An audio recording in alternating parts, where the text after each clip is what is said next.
Hey everybody, it's Bust with Battles with Bust number 409, and today we're doing battle with Age of Dragons Aurelion Sol. And so, we're continuing on in this Heart of the Huntress. The meta is really starting to divine itself with Evelynn, taking the kind of top notch of the format with the one cost husk booster spell really coming forth and defining everything that's happening. And so, one of the kind of key things to that Evelynn deck is it doesn't come at you very fast and it doesn't come at you with very much interactivity. That's just one of the downsides to playing a Runeterran champion along with Targon, is you lose out on the ability to really try and stop what your opponent's doing. You're just coming out and saying, hey, here's my big threats. Could you put bigger threats on board or stop the bigness, the bigliness that I'm bringing towards you with whatever your game plan is trying to be? And this deck can most certainly do that, right? We have the 6 ramp spells between the Winter Such and the Wild Mysticism to allow us to play our big cards faster, even to a smaller degree. We have the Eclipse Dragon, that where if we play the Eclipse Dragon, say on turn 6, we can play Aurelion Sol on turn 7. And then at the end of the day, we're going to be trying to ramp up to our big spells, ideally Age of Dragons, but also Buried in Ice to limit the opposing game plan, and then whatever we dig out of the deck with the likes of Star Shaping. And so this deck, it's very similar in terms to the Mount Targon, the Targon's Peak, the landmark-based ramp deck from Aurelion Sol in the days of old, to where our early game is kind of abysmal. We're just trying to pause the opponent just a little bit, if you will, with the Cosmic Youngling, the Solari Sunhawk, and the Avalanche. We can by no means really stop the speed of an Annie Gen from coming at us, but just enough to slow down the mid-rangey decks just a little bit so that we can get some breathing room to play our ramp and then play our bigger spells. And then if the game does drag on by any course, we should be able to overpower and overwhelm our opponent with just the pure expensiveness coming out of this thing. And so, that's the deck. That's what we're going to be doing battle with today. Before the battles begin, though, you know what we got to do. We got to come out and pay the pay-to-win price, and we're going to do it with the Age of Dragons. It's kind of bittersweet with the Age of Dragons in the sense that you draw the cards and they don't get turned premium. You know, with some of these big expensive spells that come out, summon cards to the board or generate cards, at least your premiums will generate more premiums. Not what we're going to be getting here today, but at least we'll get some high-powered draws out of this thing, I'm sure. By turning it premium, we should be able to get, 8 or 9 dragons off of each each draw of this thing. Okay, up against Ionia PNZ Teemo, I have to assume that this is probably an Elusives deck and not so much a Teemo deck, so I suspect this deck is going to give us a ton of problems here. This is something that's probably just trying to prey on the likes of Evelynn. And it's also a deck that's going to kind of incidentally give us some trouble. So we're just trying to search for our 2-drops. We want to find those avalanches and those cheap 2-mana plays. Nothing has turned itself up so far, but at least we haven't been getting smashed by a Green Glade duo, as that's the one that immediately comes on board. So a little bit scary, but at least a reasonable enough draw for us here. I'm fine to go ahead and play the ramp this turn. And then drop the Falling Star on the Green Glade duo with the end of combat. So we got to get our ramp card in, get the important unit off the board. I'm glad to try and stop this Green Glade duo while the opponent doesn't have any mana. I'm not certain if this deck is going to play stuff like Deny. They probably have one copy of it and they'll just draw it at the most opportune time. But it's tough to tell what they're really going to be bringing here. So more than happily snap off the Sunburst to just slow down anything that the opponent's trying to bring out.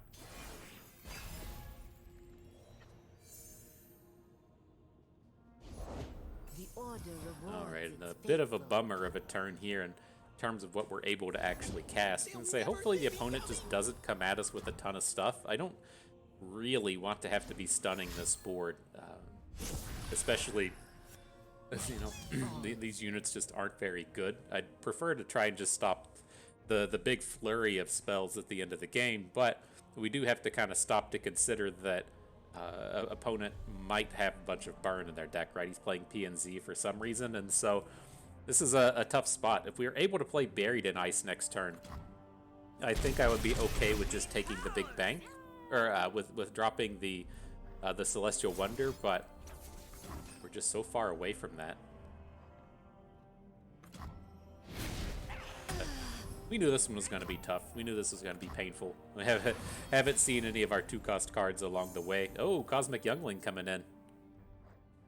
It's a tempting drop. Like, this is not a very appealing Buried in Ice on this board. So, I think it might be okay. If opponent, you know, taps out for a bunch of stuff next turn and we can drop the Buried in Ice, that would be fine. And then if he opens on us, we should have access to this the Celestial Wonder to at least stop a portion of the damage. Yeah, this is just going to be an open, right? We can block the Navori Blade Scout, though. Prevent whatever we can. Take this nice 3 damage prevent with the Celestial Wonder. Ugh. What a horrible start with this thing. I'm not certain if this is a deck that people are actually interested in playing. I have run across this Elusives deck a couple of times. It's something very easy to counter if you really want to do it. Like, taking down 1 health units isn't that tough to do. And so I'm curious what's really coming out of it. But we'll see. We can get into this next turn now. I'm just going to play the Age of Dragons and see if we can't finish off the game. Don't think it's going to be in the cards. It seems like we're probably about to be burnt down in short order, but... Alright, GG. This is a abysmal matchup. But again, if, like... There's a couple of things with it. If it is a deck that actually starts to really rise up in popularity, there are a lot of ways to really shut it down. And then if it's again something that, if it's a deck that we're expecting tons of, we're not really going to be playing the ramp deck. And so, interesting to see it turn up. But nonetheless, up against the Evelynn deck that we were talking about, the big boogie monster of the format, if you will. Nice double ramp start to try and just get way out in front of what they're able to do.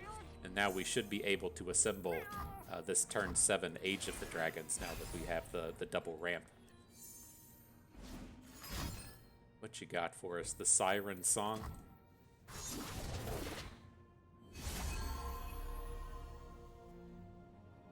I'm a little worried. It's like I want to drop the Wild Mysticism, but there's a chance that he actually picks up Challenger and then takes down our unit. So let's just do the single ramp.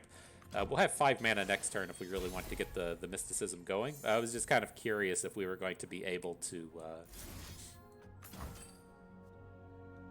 perhaps take down the unit that the Husk gets to hook in with. You will speak when I allow you. Impress me. Alright, Domination on board, sure thing. Another Challenger turns up with the Husks. Not a big deal. Might look to be dropping this Avalanche next turn. Just not able to get it in kind of preemptively. I will not. We do have the option, though, if we want to kind of ignore the Age of Dragons. I kind of like this idea of playing Eclipse Dragon this turn, playing Aurelion Soul next turn, and then on opponent's next attack token, we can drop a Buried in Ice. And so I think that's what we'll look towards. As it stands, we shouldn't have to worry about the likes of a Zolani at this point, but we'll see how this plays itself out.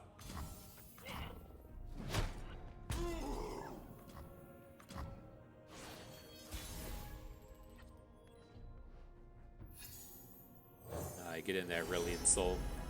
Not any great choices coming out of our spells here. I think we want to probably just go with the Great Beyond. If our Aurelion Soul flips, it's going to be the most powerful one that we have access to. Alright, let's slam in with combat. Hopefully we don't regret regret this Solitude. We did have the opportunity to take it down with the Fallen Star on the last turn, but neglected to do so. Now they'll pay attention. Is this even a worthwhile Buried in Ice? It's a very real question at this point. Like, I'm leaning more and more towards now, saying like, well, what if we just Crescent Strike something, right? We have the mana to, say, drop an Infinite Mind Splitter, and then Crescent Strike, and then if he follows up with, say, an Evelynn or something, we can just kind of pick and choose the units that we want to take down. I think I dig that. He's going to lock the thing onto his challengers real quick, and then we'll see if he follows up with an Evelynn to do something with this, with the elusive. Eyes off me, girl. I'll get you fed. Nope. Alright.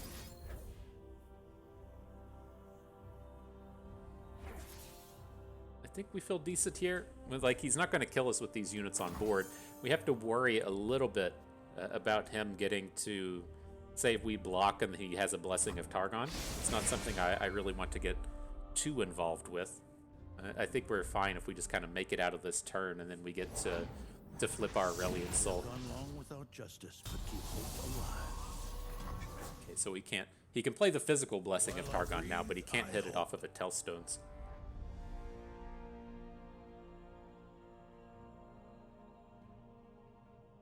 And then as it stands, I mean, we do have a lot of potential to just kill him with Buried in Ice here, and so Walk.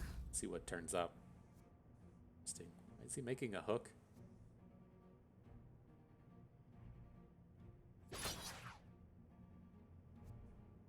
Very, very strange and suspicious to me.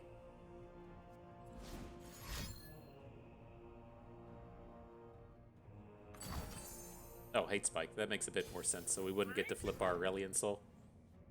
Okay. Don't waste my time. Maybe we should have taken the takedown on both of his challengers. It's interesting. I do love an audience. Alright, so now we do have to worry about kind of Zolani coming in. I don't want to be left in a spot to where to where he's able to open attack with Zolani, and so I'm just going to go ahead and swing with both of our units. If we get into some kind of weird combat with the Divine Clerk, I think I'm okay with it. And then if Zolani makes an appearance, we have the Buried in Ice. So we'll get the chance to see how much mana he's going to spend this turn before we get too crazy with our spells. Plenty of fire to go round. Alright, so we should be safe at this point. Capable of dropping a Buried in Ice if we need to next turn. So much for their pedestrian tricks. I think we're in good shape now. Uh-oh, what's this? Guiding Touch? Okay. You start to see the spells come out and you get a little bit worried. Never know what kind of spells are going to come out of this thing. Like there shouldn't be too many of them. Ooh, this is the powerhouse. This is the one to actually worry about. He hits the spell shield right before he wants to drop Zolani. He can definitely give us some trouble with that. Say what up to RNGesus while you're out here. Doesn't have it? Aye, GG. Oh, we definitely didn't win that first game. Let's get that score fixed. Move on to the next one. But yeah, that's pretty cool, right? We played that game a little bit sloppy, but you get to at least see the kind of idea there as to where, you know, if you're just going to say, here's my stats, you know, I'm just going to come at you with stats, you say, cool. Well, if you're not going to interact, I'm just going to do the absolute most powerful thing we can do, crush you that way. Thanks for stopping by. Alright, on to Evelynn again.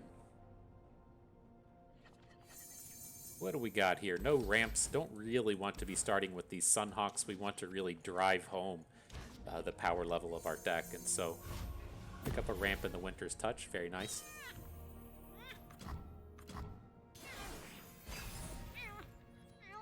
No rush 15, right? Like back in the days of StarCraft. that's what you would say on StarCraft when you're playing the custom games. You would make a custom game, no rush 15. You wouldn't attack each other for 15 minutes. And so you got the chance and the time to come out and build up your base and build all your expansions. Get those big, powerful units online. I should stamp you out like the insect you are. Alright, so not too much we can do here. It's okay-ish to just go ahead and drop the Sunhawk to pop the spell shield off of the unit, but this isn't a particularly strong unit that we even care about. Maybe we'd prefer to just do this with Avalanche. It at least takes the husk off of the board. So if he wants to come at us with Evelynn next turn, she's not going to be able to get the husk in. Oh, just saying no thank you. Not taking my husk down that easy. Don't waste my time. It's tempting to roll into this next turn and then just plan on avalanching the thing again. I mean, it's not like we have anything else we're really doing.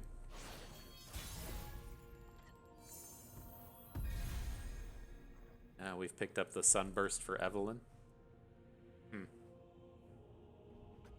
Okay. Let's just take it slow, huh? Wow. He's not doing anything either, huh? That sounds a-okay to me. You are nothing. Worthless. Impress me.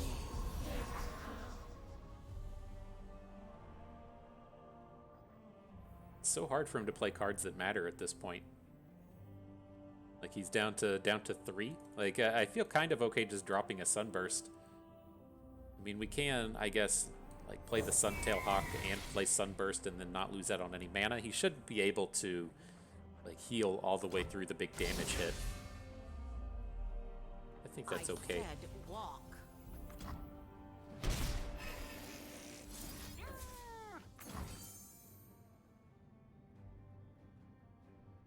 Just keep building on up to this Age of Dragons. Right, so in this next turn, I'm, again, like more than happy to just pass. If we end up playing a Sunburst this turn, then fine. I definitely want to take the 3 mana into next turn for the Age of Dragons, though. Slightly awkward just drawing a drawing Aurelion Soul right before we're going to pop off with it, but I think this is okay. All the dragons turning up right here at the end. Body, warm your soul. Bummer. Don't waste my time. I don't know what Zolani actually... Like, it's unfortunate you can't see what he's going to be empowered to at this point. It can't be 16 by now, right? Guess we'll find out. Right? I guess we're about to get some knowledge. What do we got? There's an Aurelion Soul. There's an Infinite Mind Splitter. Gets us up to 20 as well, assuming our units don't die for the round. Let's see what we can do. Let's rock. Very interesting. I'm curious what's going on with the opponent. They've just done absolutely nothing this game. Right? I mean, I guess he might just have a handful of Zolanis or something, but he has to hate spike our Sunhawk at this point. Interesting. Impress me. Well, he can certainly cause some trouble here. He managed to spike a challenger off of the husk. He goes for a Sunburst. Okay, I think I'm pretty good with this. Like, at whatever point he wants to drop Zolani on the board, we're ready to just kind of come in and counter with all of our other cards. And so I think we're good to go. I know that look.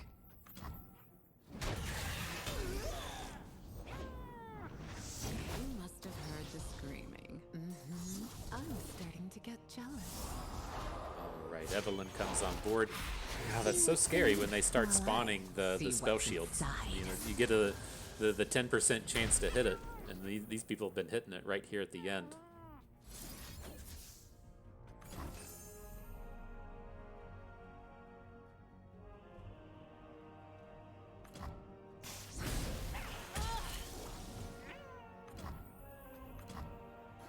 Alright. Into the next round, we'll see what we can do. Fallen Comet's a pretty good hit. Yeah, we gotta play some cards here, right? We're running out of space in our hand.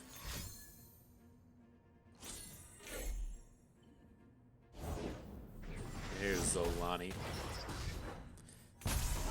That's annoying. That is annoying. So let's do it like this. So we'll Fallen Comet first. We'll put the Celestial Wonder to the left. That'll pop the Spell Shield, and then the Fallen Comet will take the Zolani off of the board.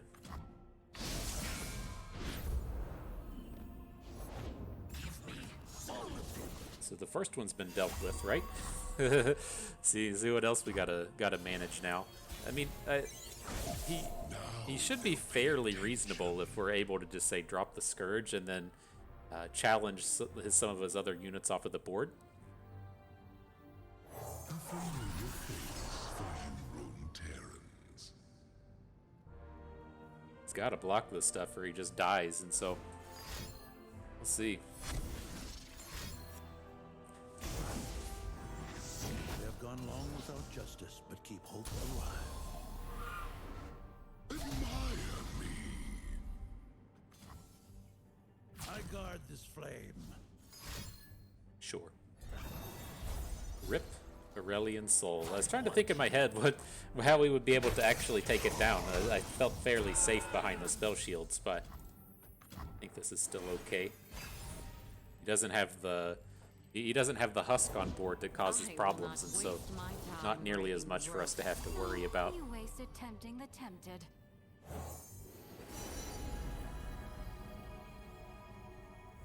We'll pick up the Living Legends. If we can manage to flip the Aurelion Soul next turn, it should be enough to take us the rest of the way. Don't waste my time. We got this Challenger play again, though. All of our units are getting dangerously low. You abject failure.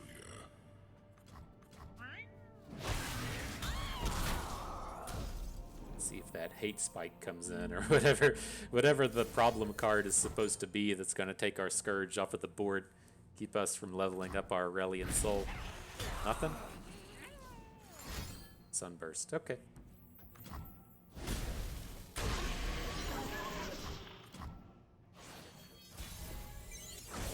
I do love an audience. We'll get there eventually. Right? It's bound to happen at some point. We'll get some kills in here. We could probably just we get it this turn. It's like I'm eyeballing the Crescent Strike, but we're going to be a little bit short. I mean, we can try this with just getting more units on the board.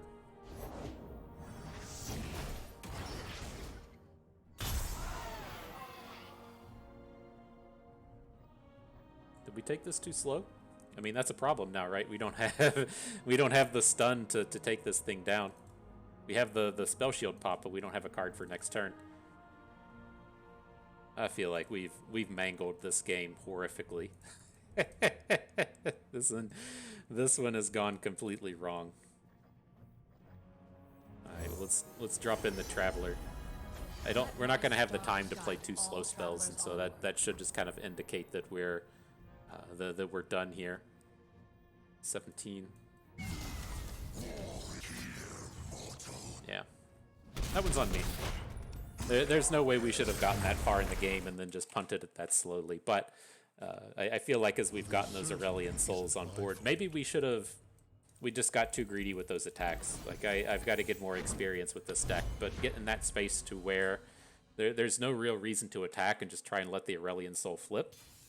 I think that we probably shouldn't have been attacking with our units there and just kind of letting it go. But as the format goes, we get to keep playing more and more, more and more against the Evelynn deck. We'll learn our lessons and continue on. But same deal, mulligan for that ramp. See if we can't get these big starts again.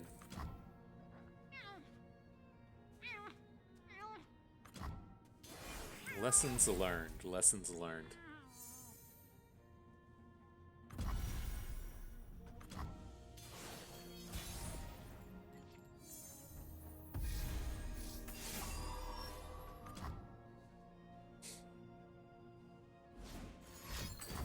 Alright, dude, I'm playing my ramp cards. He's doing his sort of ramp thing. Unit ramp, right? That's what you can call that spell. The Siren Song giving his units the bonus stats, the bonus ramp there.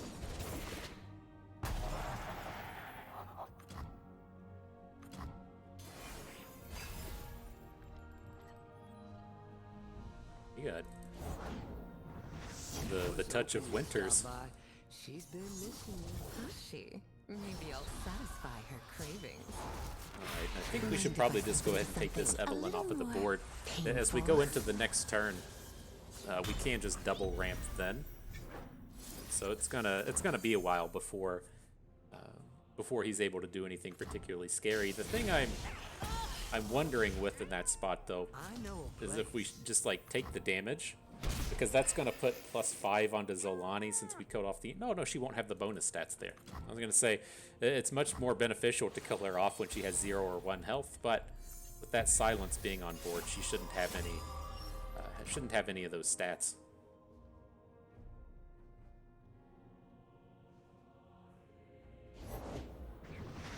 Just want to be left alone. I'm so alone. Alright, here's the scary one.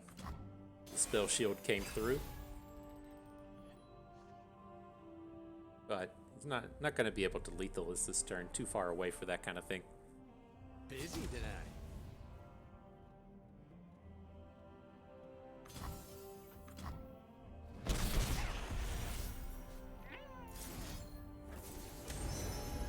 Alright, so what do we got? Just looking towards the supernova here.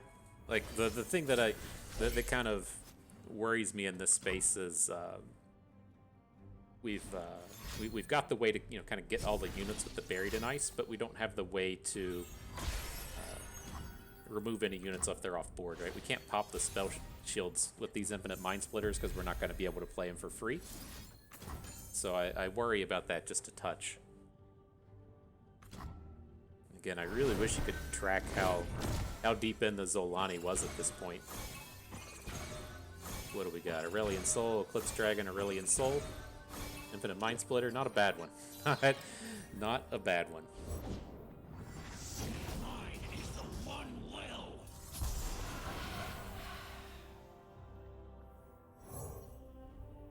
All right, so it's wild seeing it come down like this in the sense of we'll be able to play Aurelion Soul, and then we'll have the spell in hand from that point, but our our spells aren't big enough to actually take this Zolani off of the board.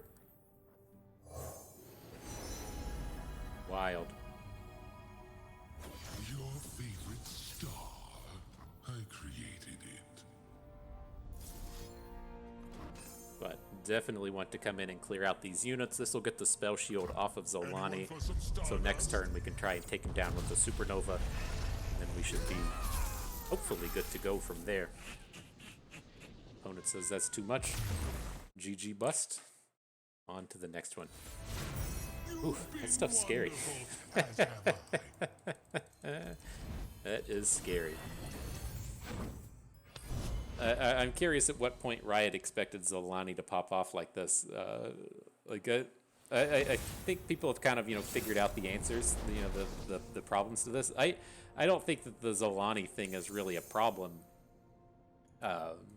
as is. I think the problem is just the spell shields, right? Having the spell shield husk just kind of land in those spots. You have to have ways to come in and get a target and then get a kill in on Zolani, but it's so kind of tough as well. I'm curious if the fix isn't really doing anything to Zolani as much as making the empowered ability kind of like a play ability. I don't know if there's a way to kind of switch it up to where Zolani has to attack, and then it puts like the little circle on the board so that you have the opportunities to respond to the circle, as opposed to just kind of going into the next turn and then open attacking with Zolani and flipping into 100 power on board. So I'm curious what the thoughts are there.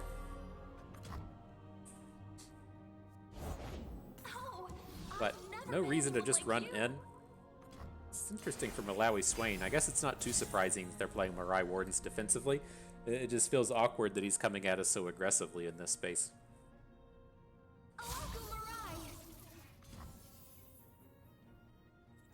Alright, I think we want to get in blocks as opposed to avalanching, right? This youngling's probably dead at this point. It's just going to get hit by, I guess Ravenous Flock's not in the format anymore, but I can't imagine that a 2-health youngling is going to survive the round. Oh, maybe it is. Be tested. Maybe it is. Well, cool. Keep giving us that heal and keep having it carry on. But the thing I was wanting to say is this what we're playing against here is not some kind of like aggro pirates deck. It's easy to think that's what's happening as you see these these Mirai Wardens come on board. This is definitely a slower May she look upon our journey with Illaoi Swain style thing, and so he's going to be really cutting off the aggression once these small units fall away, and we shouldn't have to worry about just getting nuggeted down to 7 and then dying to a couple of burn spells. I still got to get in that headspace that we're not playing that we're not playing Eternal anymore and having to worry about decimates. It's tough to flip that switch. Like, I never really had that problem with Magic. It always felt like the modern and extended formats were so different from standard that it was easy to kind of differentiate when they were happening.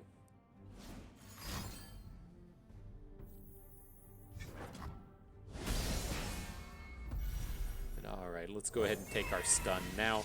Stop the Sea's voice from attacking. We can look to stun these tentacles and Illaois if we want. I don't think we really have to worry about it until next turn, though. I mean, maybe we need to. They're not going to be that big. But the downside here is we don't have any of our big cards, right? Opponent is getting a little discouraged, I guess, but you don't. We didn't actually have anything to do there. I think we got away with one with that. Appreciate it. Take our victories where we can get them.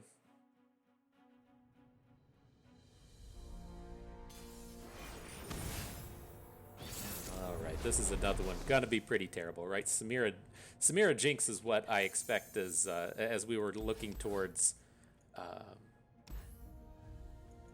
We can actually hang on to Wild Mysticism because our early game is so out of whack. Let's hang on to it. We might find ourselves playing it early just for the blocker. But as you know, we played against the Elusives deck. That's not the kind of deck that I would call a real deck. I can't imagine that that's going to be running around too much. But Samira Jinx is one that you'll definitely find in the competitive spaces.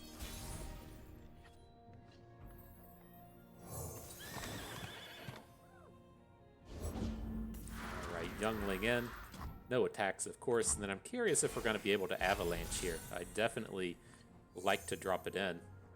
This is one of these games that we could actually win with how these cards have come together here.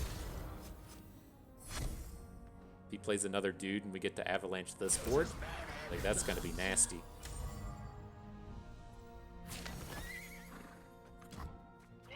Alright, well, we have to give up on the Youngling. She's done her work. She's already gained us a couple points of health and then prevented that 3.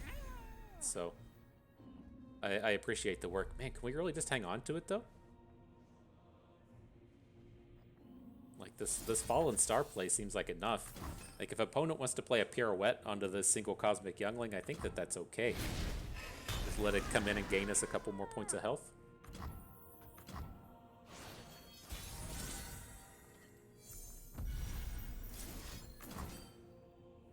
Okay. You doing the work, little guy, little fella. No need to make a name You for gain us about 1,000 just today. an impression. Oh boy! And if we get to drop this Solari Sunhawk next turn, things can go your way. Things can go in your favor. There's a problem card. Okay.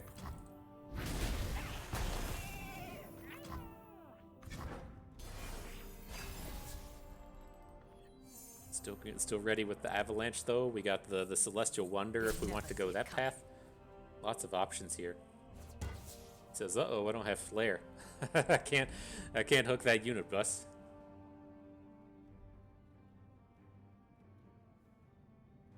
This'll shake a boom.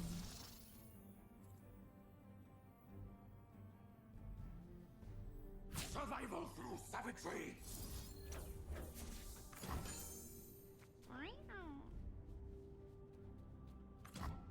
Not bad. Prevent as much damage as we can. We'll finally play this Avalanche next turn, I think. The problem here is we're running into that space to where he can just drop Jinx. And if he gets to drop Jinx on the board, it's a bit awkward. I mean, I guess we will have 9 mana next turn, so we can both Avalanche and Sunburst, but he is definitely getting to that space to where he just wants to wants to put Jinx down and start sending death rockets in.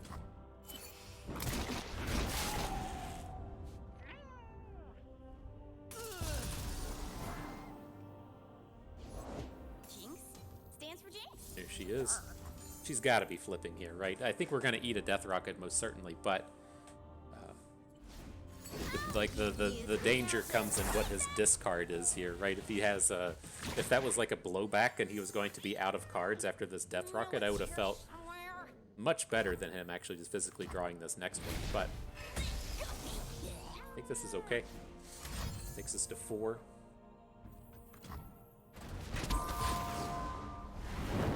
Squeeze them cheeks, fellas. This is a winnable one.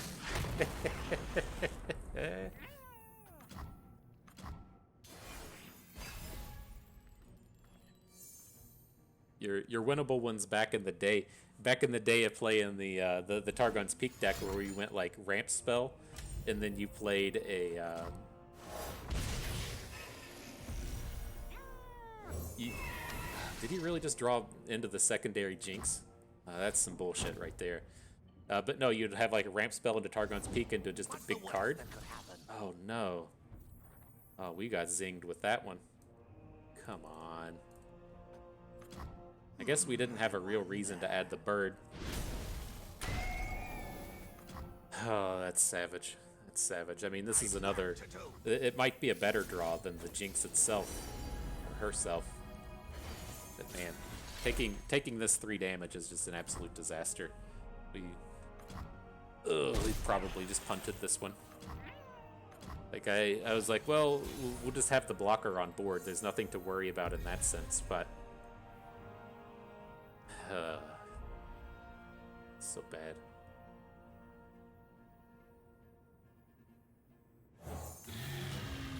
Alright, well, I'm going to play the Eclipse Dragon.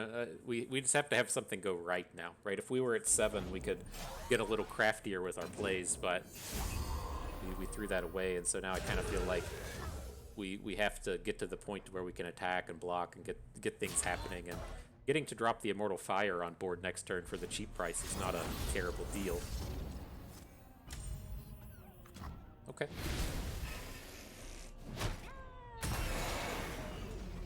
Curious as to why I wouldn't wait until next turn. I guess that stops the Fury and the unit would have a little bit more health, but... My experiments. That one's on us. It's no guarantee that we would have won that game, but we would have been most certainly in a better spot had we been able to stun the unit, stop that 3 damage from the attacker, and then roll into the next turn and still have a blocker on board. Things would have been completely different there, especially with the other heal in our hand and the things we had going on. So, definitely learning today. I wasn't expecting to be so rusty with our Aurelion soul-based friends out here, but this has been a bit of a slop fest as far as this game's concerned.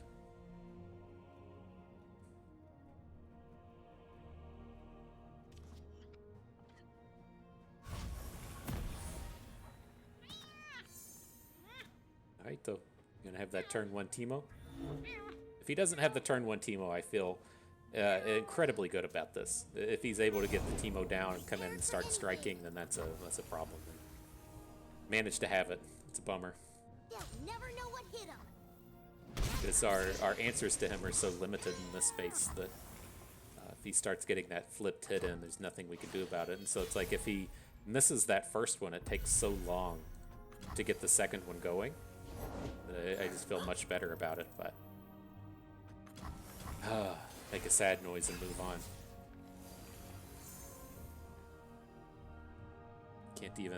Can't even pop him with the Sunhawk here.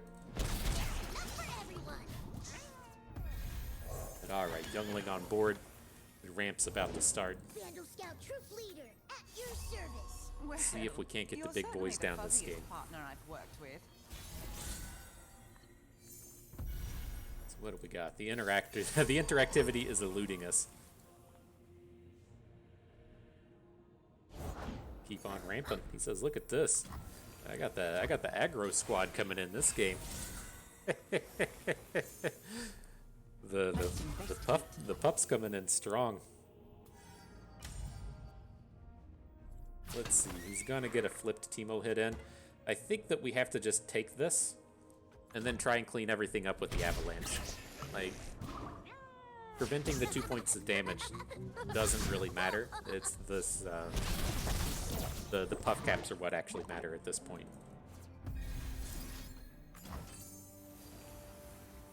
We shouldn't have even done this. God, this has just been so bad today.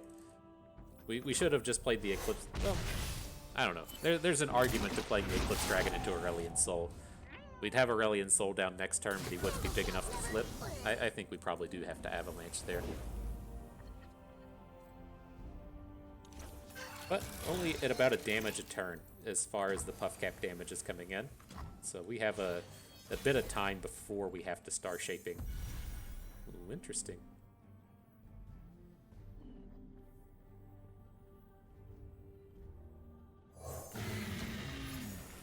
Let's try it this way, right? Let's get the Eclipse Dragon in and then bring in the secondary Avalanche. Get to clear off the augmented Clockling. It's tough to have another Teemo here, so I think that's good.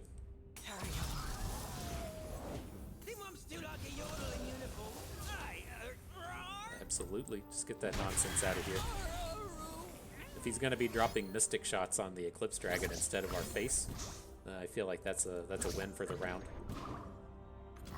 Now we're kind of in this spot to where we can maybe Sunhawk whatever his play is, and then play Aurelion Soul next turn. I mean, maybe not even play Aurelion Soul. We might prefer to. I own this city. We might prefer to just try and play the Age of Dragons.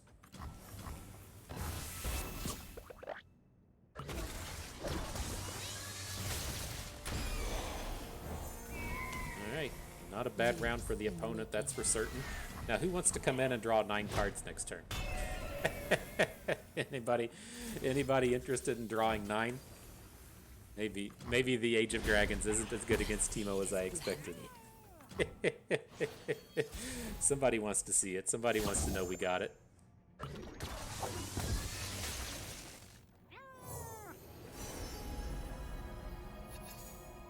Alright, we'll just take the big removal spell here. I'm pretty sure this one's just done.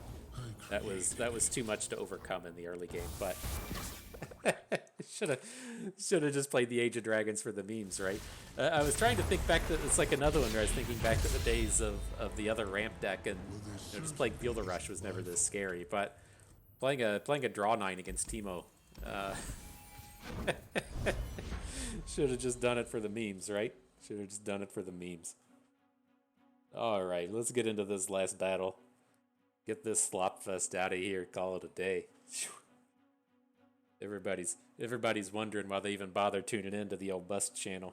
Got to get on here and start talking about cats and boomer stuff. Get this terrible gameplay out of here. What do we got? It's the Poro King. All right, this is another one we should be in decent shape against. It worries me a little bit in the sense that they there's the Rite of Negations and stuff that they can potentially counterspell our big dragon spell with, but I don't think it's a major concern. We should be pretty happy with drawing this matchup, I think. Got the non-big spell version here with the Eclipse Dragon into Aurelion Soul. Okay.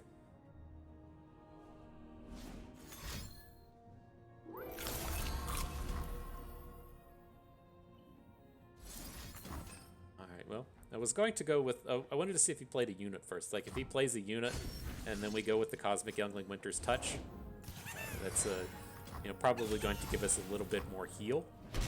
But we can go ahead and just get the expensive ramp out of the way and not worry about it anymore.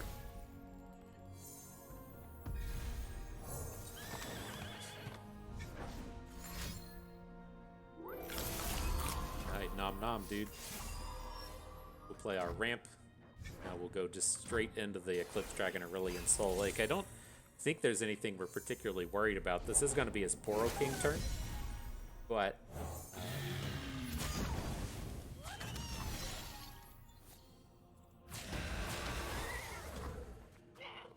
I think it's safe to just kind of go for that. Interesting.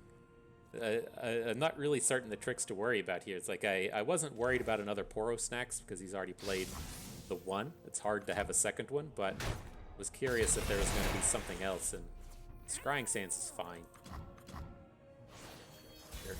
We're getting nice and built up here, and so let's drop the Aurelion Soul. Ideally, on our next turn, we're going to be able to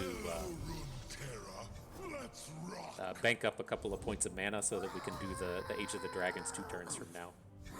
Oh, Poro, that's a bummer for you. I do love an audience. Didn't get the snacks last turn.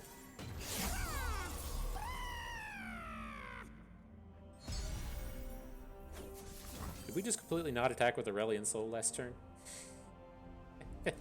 I guess it is kind of dangerous with this Poro sled on board, but ooh, I am just off the game today. I am off the game. There's no denying that.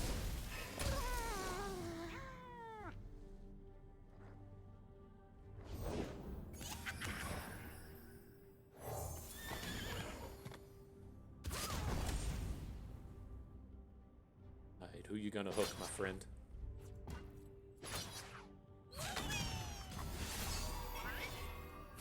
Abject failure. Alright, well, let's see what we can do. Y'all ready to draw 9 next turn and see what happens? We do have to worry a little bit about these daring Poros, but at the moment we have enough health to not completely worry about them. Maybe we should have played the Serpent first. Did we just miss?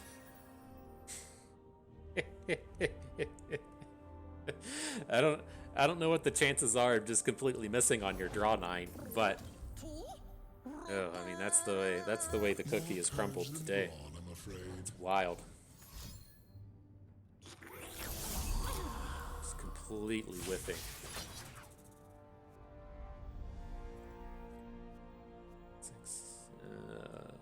Where are we at? 11, 12, 18. So if we hang back, we should probably just hang back and let our Aurelion Soul flip. Well, the problem we're going to have is we're just going to go into next turn and just die to these Poros, right? We don't have a real way around this. Would have been nice to hit another like Aurelion Soul and been able to AoE or hit the hit the stun dragon to put some stuns onto these daring Poros, but ooh, that's just the way it's happening today. We have enough blockers for all this, right? Oh, I see what happens. He gets the summon off of the Poro sled into the Poro King to put the snacks in hand. Okay. Phew. I don't know, man. Get me out of this video. This has been a rough one. This has been a rough one between all of the misplays earlier and then just completely whiffing on the big spell there at the end of the day. Wow, that's wild. I'm glad that this is over and we can just wash this filth off of us and move on to the next one. And so interesting deck. Again, this is I think a fine meta for this kind of space to be in. The thing that I'm interested in with this is you have to kind of worry in a couple of spaces if you're going to be bringing a deck like this into the format, and that is going to be how frequently do you just run into those nightmare matchups, right? The Samira Jinxes, the Annie Jins of the world, compared to just everything else, right? Because this is a pretty polarized set of matchups to where we should be pretty good against the likes of the Evelynns and the likes of the Poro Kings, and then just the random mid-rangey bullshit that you're going to find like all of the Nico decks. You're going to be in the kind of middling space against a lot of the other control decks, depending on how disintegrate heavy their removal suite is. And then you're going to be, again, like, pretty bad against that really aggressive end of the format. And so if we were kind of like running into a meta like we just saw in Eternal to where everything was just super wide open, this deck would function just fine. But if this is going to be a meta to where everyone decides that they're going to try and beat Evelynn with aggro, then you're just trying to beat the good deck and getting beat by everything else that beats the good deck. And so you kind of run into this weird space to where ideally you're going to be, say, like crushing Evelynn, but then kind of coin flipping against those decks that are good against Evelynn. But if you're in this space to where you're crushing Evelynn with this, but then just losing to all the other counter Evelynn decks, then you're probably going to struggle. And so it's kind of it's not necessarily a meta triangle, but I think this deck probably needs some time for the meta to kind of smooth out to where you aren't running into as much just pure aggro. And so people need to kind of figure out the control deck that can beat Zolani. And then once things kind of smooth out, then this would have the chance to kind of rise back up. But other than that, I think it's, kind of okay. If you like the meme value of playing Age of Dragons, and that's certainly here and certainly powerful, but I didn't think we were even really in a spot today where we needed it and wanted it, right? We did have powerful ones to where we had that one game to where we drew like 4 or 5 dragons off of it, and I think we still managed to lose. But I'm curious with the deck like this, if it's not just enough to be playing the Eclipse Dragon, Infinite Mind Splitter, Aurelion Soul package, but just kind of counting on Eclipse Dragon being enough to ramp on up into your Aurelion Soul. And so I don't think I like that idea. I think that we probably just ran into a collection of games to where we had the ramp into Eclipse Dragon into Aurelion Soul enough. And I feel like if we had more games to where that just didn't come together in that specific order, then we would have been really hurting for the Age of Dragons. And so I think that's kind of where that pain point falls. And so the last thing I will kind of say about this deck before we go is, as the kind of best of 3 seasons coming upon us, we're about less than a week away from the Mastering Runeterra Open event, 2 weeks away from the Riot one. And if you're looking to bring a deck like this into the format, you can just say, okay, well, I'm going to ignore all the aggro decks of the format and then just say completely cut Avalanches out, completely cut Solari Sunhawks out, and then just be super, super, super greedy with a deck like this. And then ideally just say, okay, well, I'm going to try and ban out the Samira Jinx or the Samira Fizz or whatever the Samira deck looks like. Maybe, if we run into triple aggro, we're going to have a problem. But if we're running into more and more lineups that are going to be like Aatrox Zolani and Evelynn Zolani and then just like one more deck, then having the opportunity to really kind of pick on lineups like that is a space to where this deck can really shine. And so I haven't really gotten a bead enough on what I feel like this format is going to look like. I do feel like there's going to be an enormous amount of Samira Fizz and an enormous amount of Samira Jinx. Like those are just not being played right now because the format is, people wanting to try out the new cards. But I think as the best of 3 season rolls around, those are going to be exceptionally popular. And if people are really looking to target down Evelynn as a leave up game choice and bring triple aggro and just try and smoke the Evelynn deck in a best of 3, then I think that this deck is really going to hurt and suffer. And so we'll see how things look in a week or two. But it's always fun, nothing wrong with playing dragons, nothing wrong with playing Aurelion Soul, nothing wrong with trying to hit those big ramp spells, having a good time that way, nothing wrong with having some fun. And so that is going to do it for us today. Hope everyone enjoyed the video. Hope you maybe learned a thing or two along the way and had a good time watching. So this is Bustin. We thank you for being here.